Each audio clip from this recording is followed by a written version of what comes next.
Youth అందరికి connect అవ్వదు maximum. Cinema అయితే అంత ఏం బాగా చాలా మంది భారతీయ వన్నే 1000 రెట్లు బెటర్ ఈ సినిమా కంటే.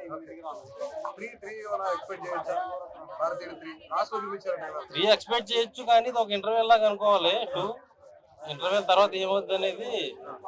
అతను కంబ్యాక్ ఇండియన్ అని చెప్పి పిలుస్తారు.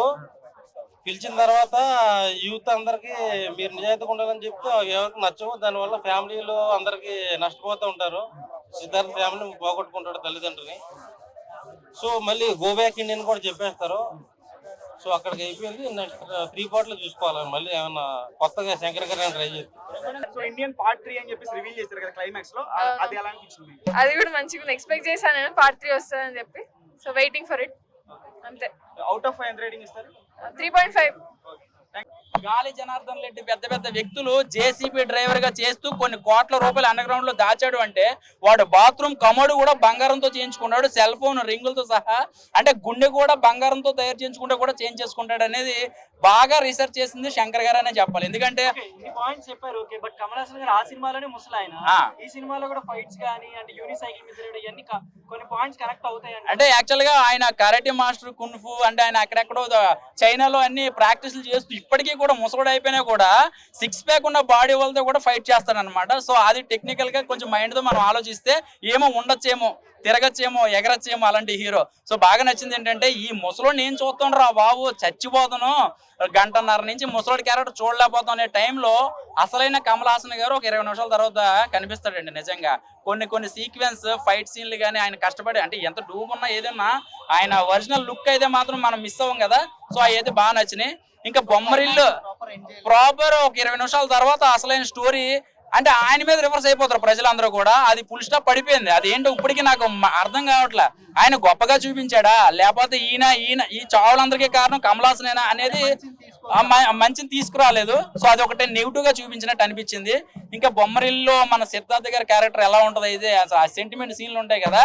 సో మళ్ళీ మనం సిద్ధార్థ గారు చాలా రోజుల తర్వాత ఆ యాక్టింగ్ స్కిల్స్ ఇంకా అప్పటికి అలాగే ఉన్నాడు చెప్పాలంటే సిద్ధార్థ గారు. క్యారెక్టర్లు ఒకటే తేడా. సో ఓవరాల్ గా బాగా అంటే టెక్నికల్ విషయాల్లో కెమెరా వర్క్స్ ఇవన్నీ కూడా బాగున్నాయి కానీ ఆ భారతీయుడికి మాత్రం రీచ్ అవ్వాలి. ఎందుకంటే సాంగ్స్ కానీ కొన్ని క్రియేటివిటీగా ఆలోచిస్తాడు. ఒక సీతాకోక చిలక 7 రోజులే బ్రతుకుతుంది కానీ ఈయన ఏంటంటే చెప్పి చంపుతాడు అనమాట. ఆ లైన్ కొన్ని లైన్స్ బాగున్నాయి.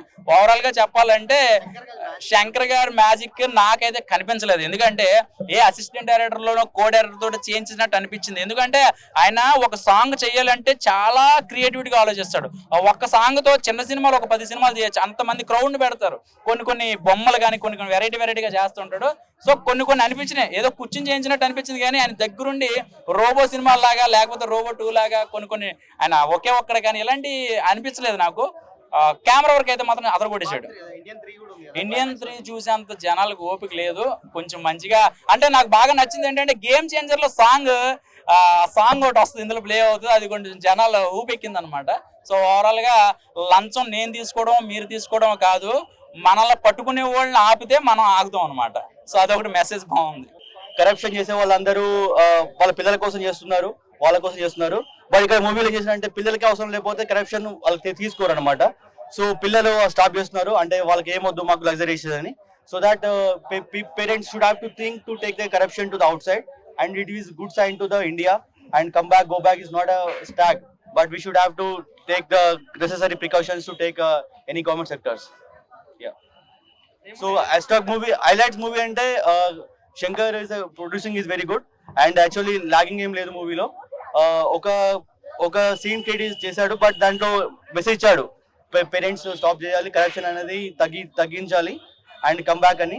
సో గేమ్ చేంజర్స్ మూవీ వస్తుంది కదా, దాంట్లో he might be giving good message to the society. Rakul is a role is a 2-3 characters వచ్చింది ఆమె 2-3 స్క్రీన్స్ లో, but she was just part time actor. Siddharth actor Siddharth కి ఒక మంచి మూవీ ఉంటుంది ఆయనకి and might be is the right person to acting this movie but might be return back society Telugu films industry. My rating, my perspective of out of 10, I could rate 9.5 this movie and so correction it crossing around for about 100 crores movie రావాలి.